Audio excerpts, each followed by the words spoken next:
Voici Mauricio Meirelles Gigante, je suis Achismos TV et aujourd'hui je vous montre comment naît un spectacle de comédie. Je le découvre aujourd'hui avec Mauricio Meirelles. Numéro 30. Les gens commencent déjà à arriver. Alors espérons que la salle soit pleine. Et toi, pour combien tu le ferais avec Kid Bengala? Maintenant, je le ferai pour un emploi dans n'importe quelle chaîne. Tu t'imaginais que c'était un truc plus ambiance hôtel? Non, c'est plus T40. Je suis juste habitué à parler à des gens sur Internet, donc je ne sais jamais combien de personnes ni qui me regardent. Ici, non, mec. Ici, tu regardes les gens en face, ceux qui te regardent, et tu remarques tout de suite s'ils aiment ou pas. Il faut avoir du courage. La sensation de passer et que quelqu'un dise « Regarde le costaud », c'est ça l'accomplissement d'un homme. J'espère. Il faut pas faire de nœuds lâches, parce que si ce rideau tombe, c'est ma faute. Mais quand tu es sur scène, l'adrénaline est telle que tu ne ressens rien. Et puis quand tu entres en scène, c'est comme sauter en parachute. Oui, c'est exactement comme sauter en parachute. Tu veux faire l'annonce et appeler son nom? D'accord, bien sûr. Allons-y, allons-y, allons-y.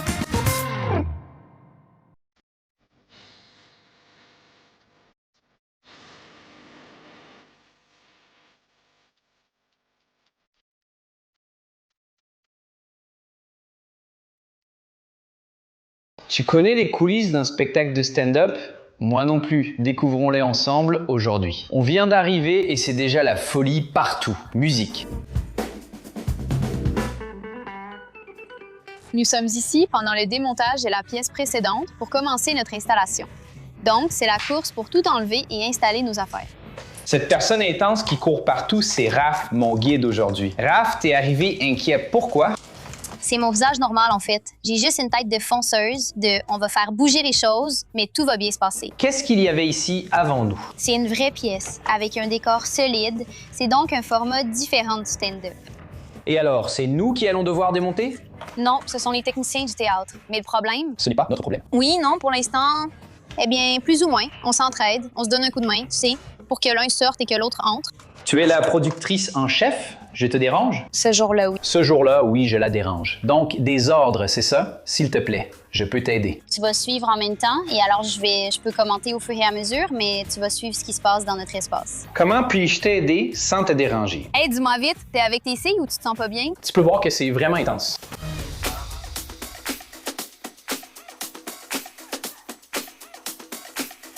C'est un spectacle d'humour qui va au-delà du stand-up. Ici, on a plusieurs aspects techniques et on prépare tout à l'avance pour faire tous les tests. Il y a un décor, c'est ça? Oui, il y a des décors. On descend ces perches ici et on attache les tissus. Tu vas voir ça, comme ils sont en train de faire ici avec celui-ci. On attend combien de personnes aujourd'hui? Le public, oui, environ 500-600 personnes. Wow. Wow, ça fait vraiment beaucoup de monde. C'est beaucoup, non? Ici, c'est notre salle attitrée, non? Presque chaque samedi, on y joue le spectacle de Mauricio Meirelles, Surto Colectivo. Donc, en gros, c'est notre salle attitrée. On est en résidence ici depuis environ 3 ans. Je comprends. Comment puis-je vous aider? En ce moment, mon ami, reste bien tranquille. Oui, reste calme et suis-moi, d'accord? Parce que cette situation doit vraiment rester entre mes mains pour que je puisse m'assurer que tout fonctionne. Qu'est-ce que tu es en train de séparer ici? Ceci est une direct box qui transporte tout le son de notre PC qui se trouve là-bas sur la scène vers le câblage du théâtre pour arriver à la régie et être diffusé à tout le public. Tu dois tout installer à chaque spectacle? Je croyais que c'était déjà fourni par le théâtre. Voilà pourquoi on transporte cette valise, plus lourde que moi, partout. En voyage, en avion, même en Provence. On l'emporte toujours car il contient câbles, matériel de son, talkie-walkie, porte-bloc, papier, tout ce qu'il faut pour le spectacle.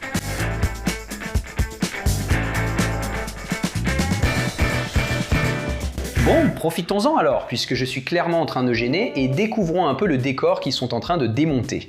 C'est une pièce qui jouait ici, je crois qu'elle s'appelle Meu Deus.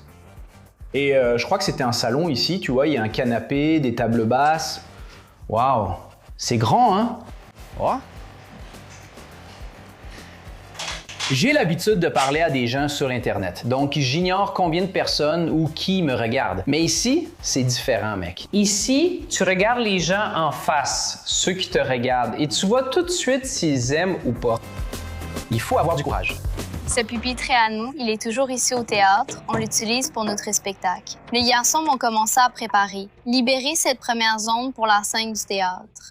Apporte nos affaires, je commence le montage pendant qu'ils démontent là-bas. J'imagine que c'est, je sais pas, parfois de oublier ça chez toi, et là, c'est fichu. Exactement. Ça arrive? Ça arrive, des producteurs oublient parfois. Ensuite, il faut vite trouver une solution. Commander un Uber Moto, en louer un au centre commercial ou voir si quelqu'un peut nous en prêter un. C'est pour ça que maintenant, on laisse toujours 2 équipements de chaque. Donc, il y aura toujours 2 directs, 2 câbles P12P2. On a aussi un deuxième ordinateur en coulisses au cas où celui-ci aurait un problème. Nous avons déjà vécu beaucoup de choses et compris qu'il faut un double contrôle renforcé qu'on va déjà mettre en place pour que nos techniciens du son puissent tout tester. D'ailleurs, il est là, hein, Mathis? Tu veux dire bonjour à Georgie? Technicien du son. Exactement. Là où tu me dis. Tout va bien? Mathéus? C'est bien ça. Enchanté, Ottavio, ça va? Si le son est mauvais, c'est ta faute? Oui. Ça t'est déjà arrivé? Pas avec moi. Je comprends, tu transpires, tu cours, on voit que tu travailles dur. On essaie de faire du mieux possible avec l'espace qu'on a. Exactement. Donc on va même pas te déranger, mon frère. C'est ça. Merci. La sensation de déranger est constante. Jusqu'ici, on ne m'a rien confié à faire, signe d'un grand manque de confiance. Vous avez probablement raison. Alors je vais essayer de faire quelque chose pour me sentir utile ici. Je vais essayer de porter ça, c'est lourd.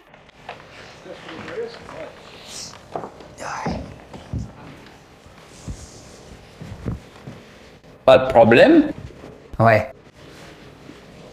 Si tu continues à te balader avec des trucs lourds, ça donne l'impression que tu vaux quelque chose. Pose ça là, frère. Voilà. Hoppa. Hoppa! Merci, merci bien. Merci. Quand quelqu'un dit « Regardez le costaud » en me voyant passer, c'est ça, le rêve de tout homme. Regarde ce qui se passe ici. Il y a déjà quelque chose en cours. Alors, ils sont en train d'étendre du linge. Hey, salut, maintenant tu dois tirer. Raph, je peux t'aider? Parfait, tu peux y aller. Prends l'extrémité là-bas. D'accord. Étire-la complètement. Prends-la. Tu peux tirer. Voilà. Maintenant, attache cette petite extrémité-là. J'ai compris. Compris. Ensuite, tu passes de chaque côté de la tige et fais un nœud. Voyons voir. Salut Raph, salut. Salut Raph, j'espère que je fais pas un nœud trop large parce que si ce tissu tombe, ce sera de ma faute.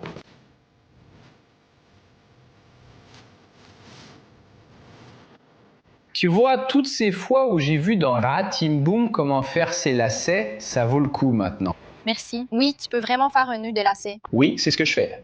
Parfait, instinctivement. C'est plus simple à défaire, puis il suffit de passer, imagine. Tchoum, tchoum, tchoum. Le démontage aussi se fait dans ces créneaux-là. D'ailleurs, ce spectacle ici, il est à 10h30. 10h30, donc il finit tard et tu veux rentrer chez toi. Ça finit là à minuit et demi, puis on démonte, on part à 1h, ouais, comme ça. Tu as dit que tu es actrice, non? Depuis plus longtemps que tu es productrice. Exactement. Et toi, quel genre de pièces tu fais? C'est plutôt du humour, du drame ou plutôt du Zeselso? Ce sont des pièces de comédie et de théâtre physique, donc de la commedia dell'arte. Ces pièces avec des masques, avec le corps plus... Oui, aussi. Wow. C'est mon point fort. J'aime aussi produire des spectacles de comédie pour ce côté-là. Là-bas, ce serait sympa que vous montriez ça. Les techniciens montent toujours par ici et par là pour régler ces lumières, pour ces équipements aériens.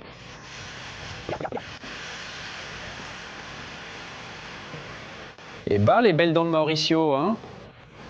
On va monter là-haut?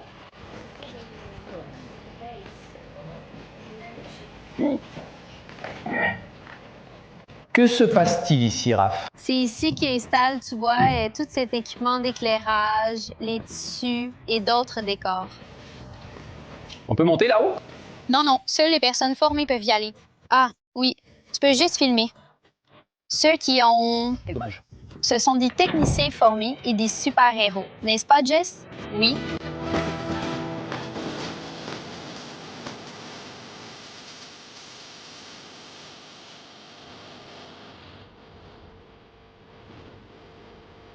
Oh, il est maintenant 9h50. Il reste 40 minutes avant le début du spectacle. Tout semble presque prêt, non? Raph, on va faire la répétition technique, tester le son, la projection, le pointeur, les micros et l'ordinateur portable. Puis on pourra ouvrir au public. Tu finis toujours avec autant d'avance? Aujourd'hui, c'était plus simple?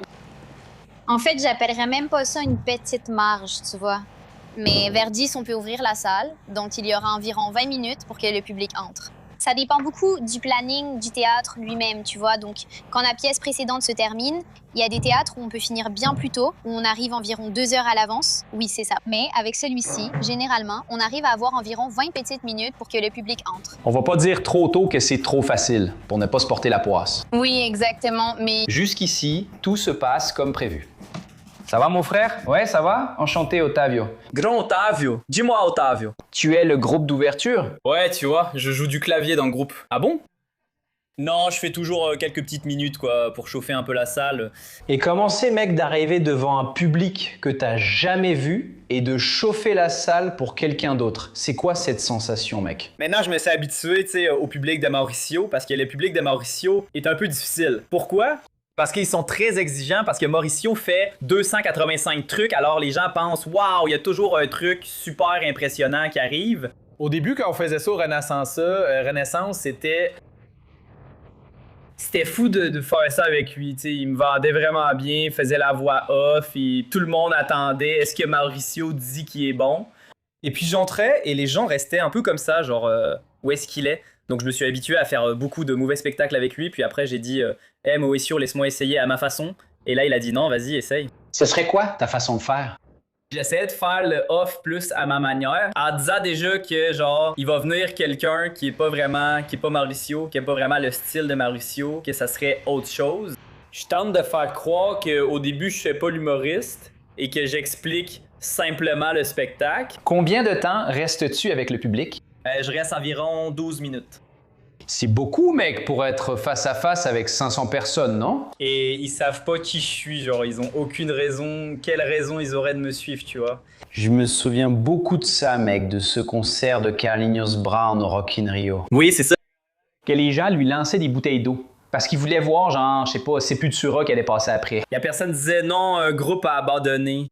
Un groupe principal a abandonné, alors ils ont mis un groupe de rock à sa place. C'était le jour du rock, ils ont mis Carlinhos Brown à ce créneau.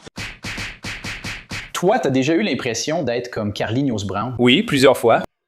D'accord. D'ailleurs, le pire spectacle que j'ai jamais vu de ma vie, c'était ici, dans ce théâtre. Ah bon? Comment c'était? C'était avec Murilo Couto. Ils m'ont mis en plein spectacle. Imagine, au milieu du show, il dit « Je vais mettre ce type-là pendant 10 minutes, le temps d'aller aux toilettes. » Le public a détesté. Mais alors, quelle sensation tu as? Parce que voilà, tu es monté sur scène, tu as fait une blague, ça n'a pas marché.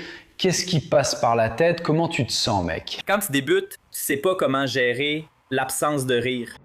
Quand tu silences? Ouais. Parce qu'au début, t'as une blague et elle marche. Alors tu dis celle-là, elle marche. Puis t'arrives dans un endroit où ça ne marche pas et t'as pas l'expérience pour gérer ça. Ouais. Tu deviens juste désespéré, puis tu commences à être nerveux, les autres blagues deviennent de pire en pire. Faut avoir du répertoire. Les gens n'ont pas aimé ce côté-là, faut aller dans une autre direction, j'ai compris. Soit je dois plaisanter sur le fait qu'ils n'ont pas aimé, soit juste ignorer. Puis ça passe vite, là, parce que l'adrénaline t'aide à pas rester bloqué là-dessus. C'est vrai, quand t'es sur scène, par exemple?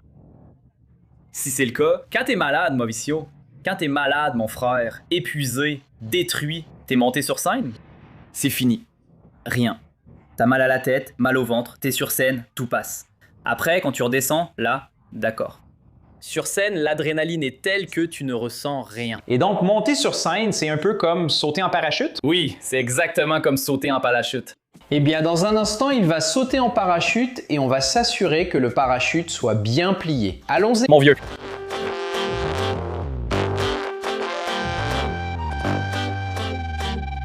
Ici? Oh, c'est la loge, mon gars. C'est vraiment classe. Alors, comment... Oh, je veux montrer tout de l'amour. Qu'est-ce que c'est? C'est de l'art. Ici, c'est l'antre de l'art. C'est ici que la magie opère, tu comprends? Je vois que toi, c'est... Oh, cette chaleur de fou. Pour te maquiller? Tu te maquilles? Non, je pense pas. Non, c'est déjà bien. Je trouve ça cool qu'à chaque spectacle, l'artiste demande un catering et des sushis. PS Sushi, c'est de l'agneau. Et ici, on a... Non. C'est comme ça, ici. Oh, c'est sympa. D'accord, il fait froid dans le sud. Oh, des vins, des cacahuètes japonaises, des bars. Et qu'est-ce qui se passe ici? Alors, Là-bas, c'est le groupe, je sais pas s'ils envoient... mince. Mec, ce sont des sandwichs, comme ça. Tu manges avant, non? Moi, je mange. Je mange après le spectacle, car je fais juste le début, puis je suis libre, et je l'ai ici, puis je mange tout, puis je prends ma loge. La grande star est arrivée. Putain. Mec, la star de mon spectacle. Oui. C'est ton spectacle. Alors, ça va, Mauricio? Ça va? Merci. Merci les gars. Je suis la grande star de mon propre spectacle. Alors, Mon pote, tu vas te maquiller ici maintenant? je vais le faire. Je vais devenir Faye Porchat. Mince. Et je peux dire un truc. Personne ne sent cette odeur de... L'odeur est mauvaise ici, hein. Non, c'est pas moi là-bas, hein. Ah, c'est l'odeur, la canalisation, on est là. Regarde ça, personne ne sait. C'est la vie glamour. Vas-y, tu connais pas le glamour que les gens voient pas derrière le spectacle. Regarde. Viens ici. Il n'y a pas de glamour ici, non. Alors pourquoi ça ressemble à, je sais pas, un truc de l'armée, mec? Pour que tu viennes ici, que tu prennes une douche là-bas, c'est ça, hein? Tu t'imaginais que c'était un truc plus genre hôtel? Non, c'est plus genre 40 roues, Mauricio. Je regardais ton script ici qui a été imprimé à la va-vite. Oui. Et là, je voyais ces questions ici. Pour combien tu coucherais avec Kid Bengala? C'est quoi cette histoire, frère? Mon spectacle a une... comment je peux dire ça? Il est interactif en ligne. Avant le spectacle, tu scannes le QR code et tu as plein de questions, dont celle-ci, pour savoir si la personne a de l'argent. Je pose plusieurs questions, c'est ça? Oui, quelle est la taille de ta bite? Comment tu sais combien d'argent la personne a avec ça? Non, la taille de ta bite, c'est une autre question. D'accord. Pour vérifier si les gens mentent.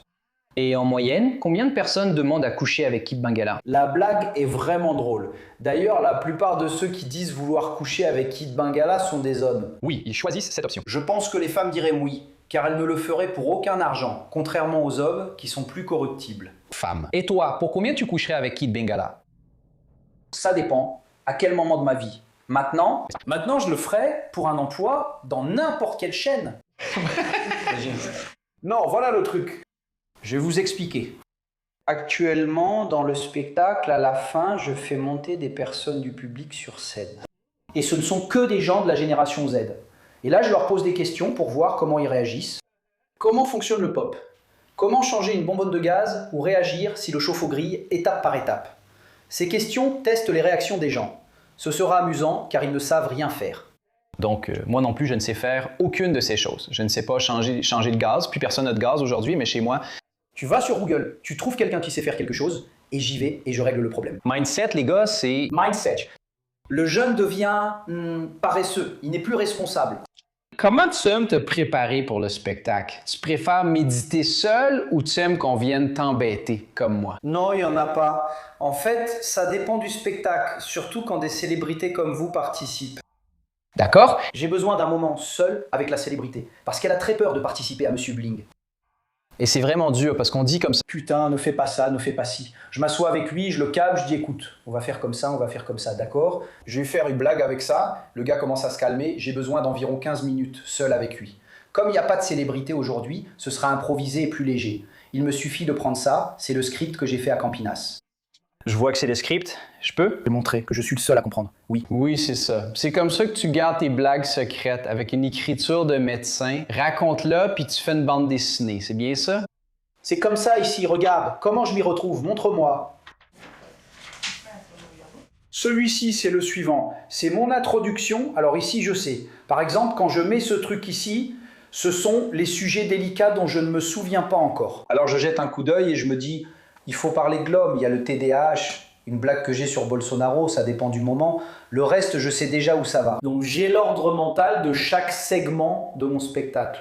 Ce qui est mis en évidence, c'est ce dont je dois vraiment me souvenir, sinon je l'ai oublié. Si je ne regarde pas, ça attire mon attention. Il y a donc deux côtés. J'ai un doute là-dessus. Les blagues sur la politique, mec... D'accord? Parfois, tu vas vraiment conquérir le public à ce moment-là, ou parfois, tu vas complètement le perdre. Comment ça? Mais je suis authentique, mon spectacle n'est pas exagéré. Le gars de gauche, s'il ne fait que des blagues de gauche, il conquiert le public à sa manière. S'il est seulement de droite, c'est pareil. J'ai pas vraiment ce truc de droite ou de gauche. En fait, je tape ni sur la gauche ni sur la droite. Je tape sur le fait qu'on devient débile. Donc ma blague n'est pas... Personne ne peut être en désaccord avec ça, non? La blague ne concerne ni Bolsonaro, ni Lula, mais notre réaction face à la politique. Évidemment, il m'arrive de temps en temps de faire une blague en me moquant de la gauche, en me moquant de la droite. Et dans ce cas, dans ce spectacle précis, comme je le configure pour que les gens indiquent ce qu'ils veulent voir dans le spectacle, je peux voir si le public est de droite ou de gauche. Et selon cela, Tu le ressens. je fais la blague et la blague est plus, le public est plus de droite. Je fais une blague en me moquant de Bolsonaro. C'est intéressant, mec, que tu aies créé une pièce où tu obliges la personne à rester sur son téléphone. Ça, d'une certaine manière, Ça, c'était pour te protéger des gens qui se distraient au milieu. Non. mec, comme je fais du webbullying, mon spectacle repose déjà surtout sur la participation via le téléphone. J'ai demandé comment étendre ça alors qu'on regarde déjà tout avec le téléphone. Participe au lieu de rester sur WhatsApp. Participe, je sais pas, en posant des questions, en répondant ou en envoyant des trucs. Parce que ces questions, elles ne sont pas si simples. Oui, ce n'est pas un choix multiple, la personne écrit là. Non, c'est un choix multiple, j'ai compris. Au début, tout est à choix multiple. Ton âge est de 18 à 25 ans, blabla. Voilà. Ensuite, à la fin du spectacle, tu verras que j'interagis avec le public. Il y a des questions que tu peux poser au gars qui est mon invité, donc tu participes, comme un chat en direct, oui. Le podcast, le gars le fait pendant le spectacle. Mais du coup, ça ne distrait pas les gens aussi? Non, ça ne distrait pas en fait. Qu'est-ce que j'ai remarqué? Les gens ont de plus en plus peur d'interagir. Donc si je demande à quelqu'un, est-ce que quelqu'un ici a déjà été en prison?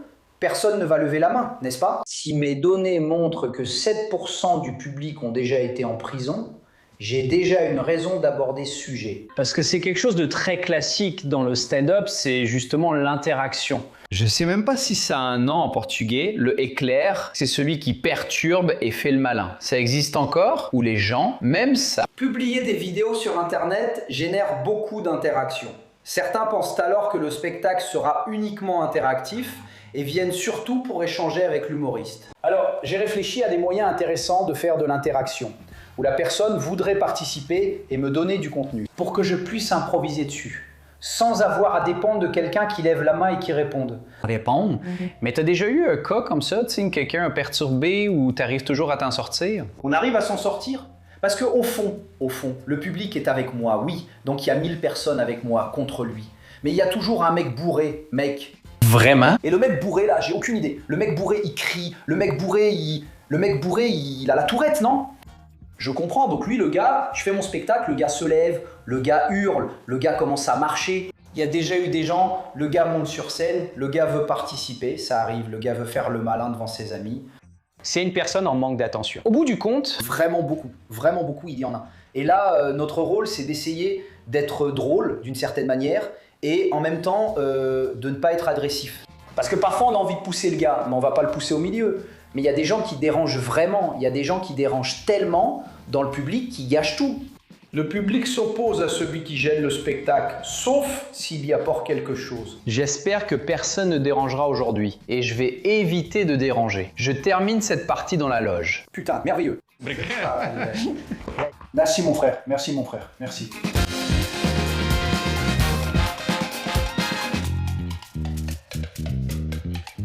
Oh, les gens commencent déjà à arriver. Hey. Encouragé pour une maison, voilà. Hey, torcer por uma casa cheia.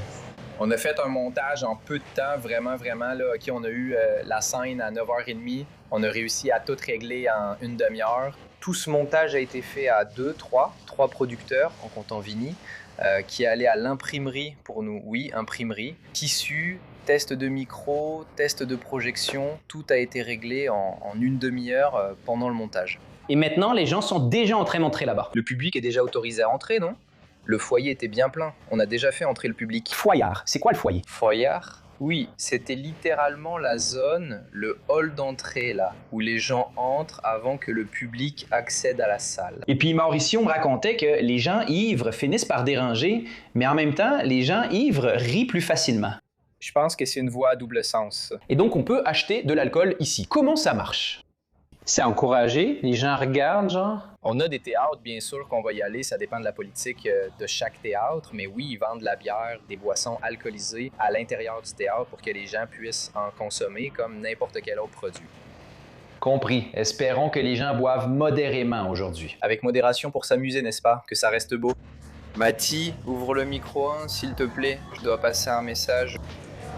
Écoute, notre ami de la production va devoir encourager tout le monde à répondre combien il donnerait pour que Kid Bengala soit devant vous.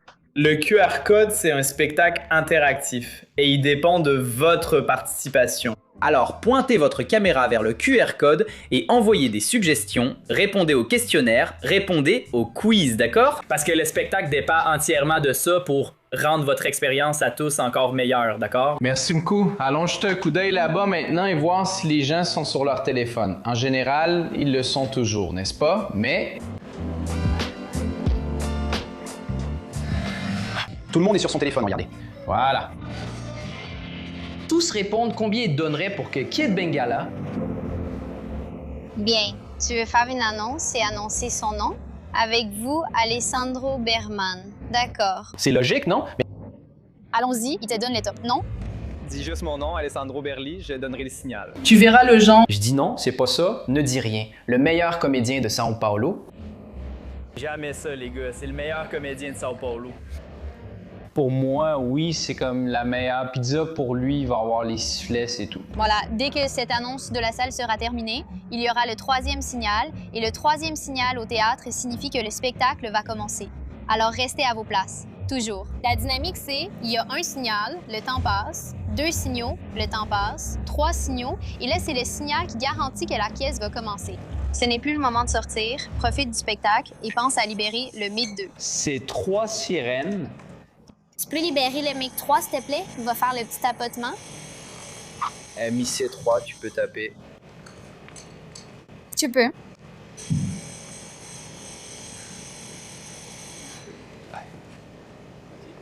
C'est à nous maintenant. Les 3 sirènes ont déjà retenti. Les 3.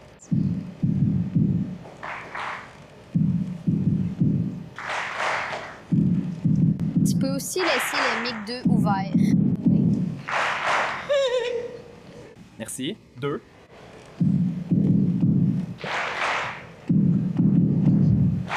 Bienvenue au spectacle du grand Mauricio Melales, faites du bruit! Oh là là, c'est exactement ça, j'ai aimé. Bon, On va commencer ce spectacle, alors commençons avec de l'énergie, on va faire un petit jeu pour bien démarrer, pour que vous soyez bien motivés. On va, allez, tout le monde ferme les yeux et imagine que l'Argentine est en train de perdre à nouveau. Tout le monde a déjà fêté, d'accord? Quand j'entrerai, je veux cette énergie, cette folie, ces cris exactement comme tout à l'heure, d'accord? Je peux compter sur votre enthousiasme, oui ou non? Oui! Non, plus fort s'il vous plaît. Je peux compter sur votre enthousiasme, oui ou non? Oui! Alors, mesdames et messieurs, pour ouvrir cette soirée, accueillez avec beaucoup de bruit et beaucoup d'applaudissements Alessandro Berli!